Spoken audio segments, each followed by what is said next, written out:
I see that high school teams will play each other in a spring game, Hmm. and I that's different from college, I realize that, but I'm curious what your thoughts would be if, let's say, Tennessee played Clemson in a spring game. Is that something that's even doable? Because the spring games are kind of boring right now. What's just the thing about I love about Fred, if I come up with a stupid idea, he'll just say that's stupid.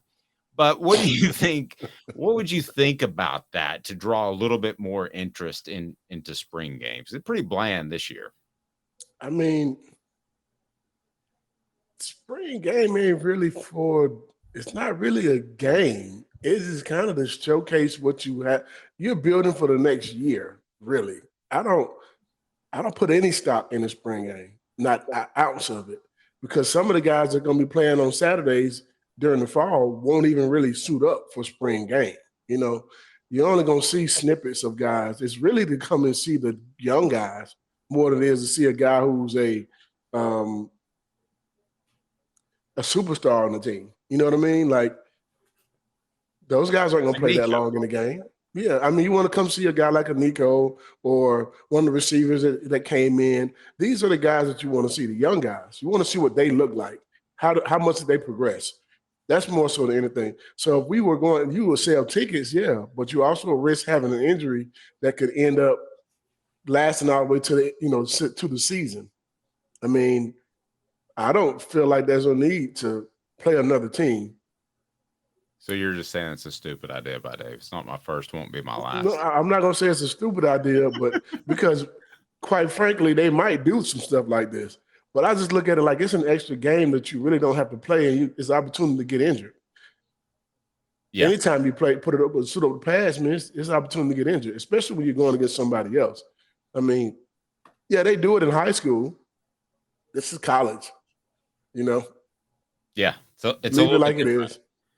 Yeah, it's a little bit different. I mean, they do the scrimmages team to team in the NFL, Mm-hmm. which I always thought was interesting. I don't see how tempers don't flare more often, but they always do, Fred. We Yeah. always see a tussle. Mm-hmm. They do. And I So think it's something about the element of surprise. Let's say you have to play that team later on, and we play Clemson in a spring game, and then all of a sudden now we got Clemson in a bowl game or a playoff. Mm, I much rather play them in the playoff. yeah, fair point. Speaking of the spring game, I'm mixed on Cam Selden, running back, and Mm-hmm. I know you watched it, and I know you talked to people within the program. We've seen a lot of guys like Kirst Biggers come through and have good springs, and I like Dylan Sampson a lot. We obviously know what Tennessee's going to get out of Jabari Small and Jalen Wright. So is Cam Selden a real thing? Should we be buying him for the upcoming season, or was that a guy to take on some carries in spring camp? Oh no, I think he's a real deal. Okay. I think at 6'2", 200 and some odd pounds, the way he runs, his speed, vision, I think he's a guy that you're gonna see on the football field. I think he's somebody you'll see play on Saturdays. He's gonna find a way to make some time in there. Dylan Sampson, I think, he might be the best of them all too. But I think he may be the best of them. We have a good problem to have right now in our backfield. You can't never have too many.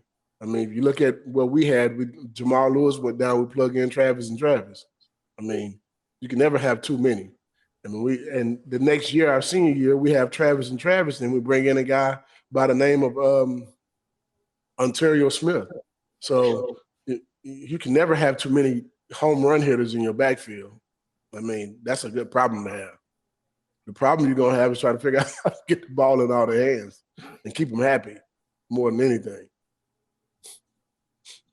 Fred, it's funny you bring up the Travises. How much did I can't remember if I talked to you about this last week or not, but I remember I know we've heard a lot of stories. You guys all knew how good T. Martin was, and no one else did. But were y'all surprised, or did y'all know that Travis Henry would be able to just so easily adequately replace Jamal Lewis when he went down in 1998 after the Auburn game.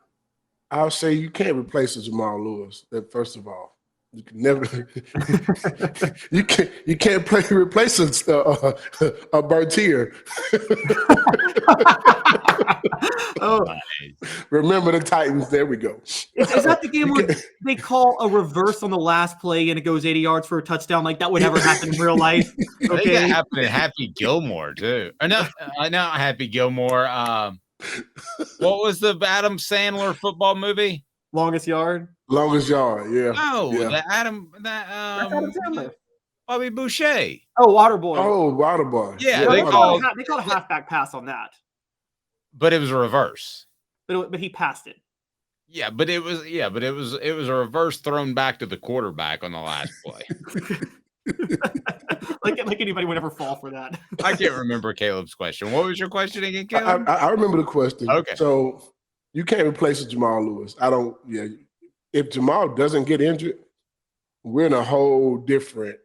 We wear everybody out. There's not even a close game past Florida. If Jamal Lewis doesn't get hurt, you see what he did against Auburn? He had ran for the first time he touched the ball, it was a 70-yard touchdown. We were just getting started.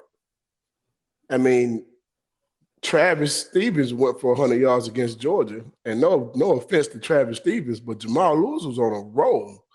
He would have wore Georgia out. That 100 yards for Travis Stevens would have been probably 180, 200 for Jamal. Yep. It's plain and simple. You know what I mean? Now, you take Travis Stevens his senior year against that same Georgia defense, he might go for 200. But at that time, he wasn't that same back. You know what I mean? I think that when he went down, I'll never forget Coach Fulmer calling up the team to tell us that he had injured his knee and he may be back for a bowl game, but not likely, right?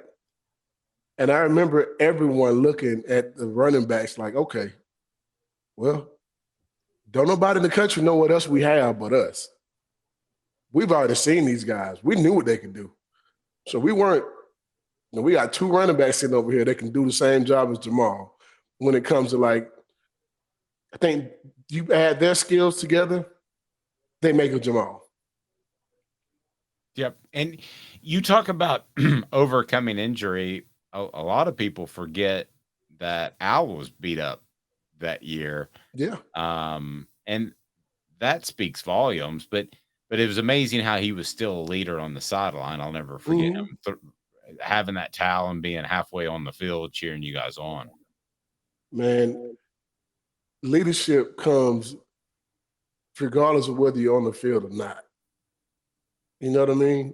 If you're the voice of the team, you still be the voice. You don't take your voice away.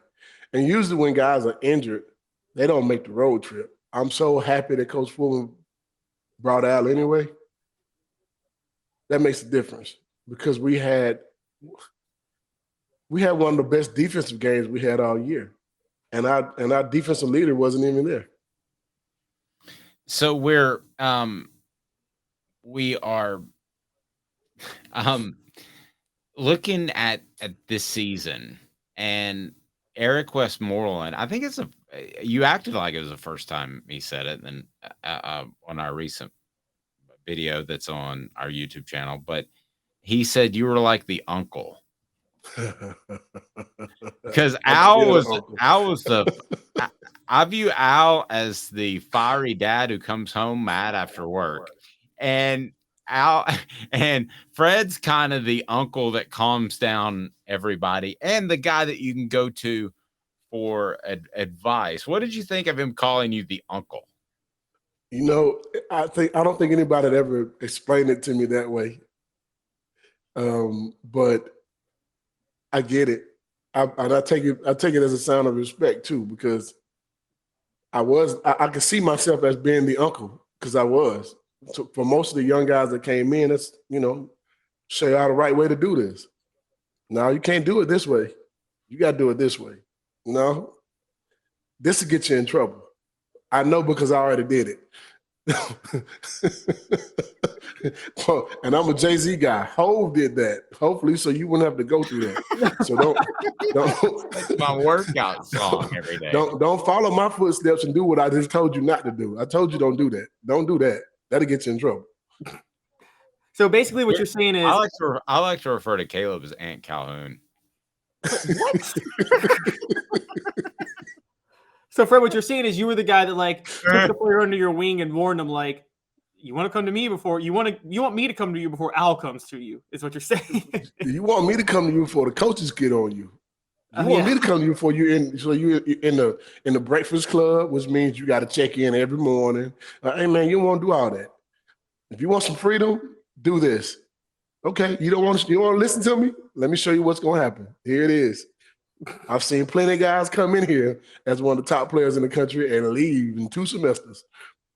I mean, you know, it's one of those things where I did make a lot of mistakes my freshman year. I was mischievous. I did get into fights. And I also would tell them not to fight and then go pick the fight with whoever they were ready to fight with. I promise you, if you on campus and one of my freshman guys came back to me and told me somebody was bothering them, you got a problem with me now. The coaches used to always wonder why I was in so many fights. Don't let one of my freshmen come back and tell me somebody bothered them on campus or was talking trash to them. Oh, you talk trash to my freshman, you got to talk trash to me. And I'm coming. So I don't care if you don't like me, but you're not going to bother my teammates. Plain and simple. Who you want to fight? You want to fight them? Well, you got to fight me first. I promise you're not going to win this battle. So, because we talked about this earlier, Fred, before you were on the show, were you ever hanging out with Dave and he started a fight knowing you had his back just because he wanted to? Yeah, we were talking earlier, Fred. I got a story though. Okay, okay, what's the story? Oh man, can you tell it? Am I going to be forever embarrassed? So we went to Atlanta. We were recruiting Eric Berry. I was covering you. You were covering. I was trying to, I knew Eric already, but like we went to the. So my cousin comes to get us, and we go to this club, right? I remember we walked up to the door. Dave was like, "You sure I can come in here?"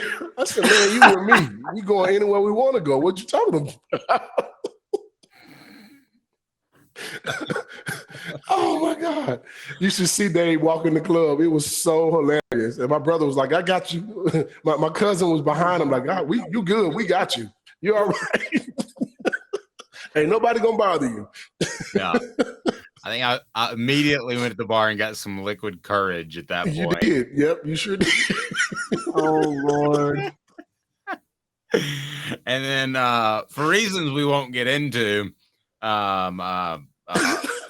somebody named Austin Price. I'm not going to talk about Austin. Yeah, no, I'm going to talk about that. But he had to sleep on the couch in the hotel lobby.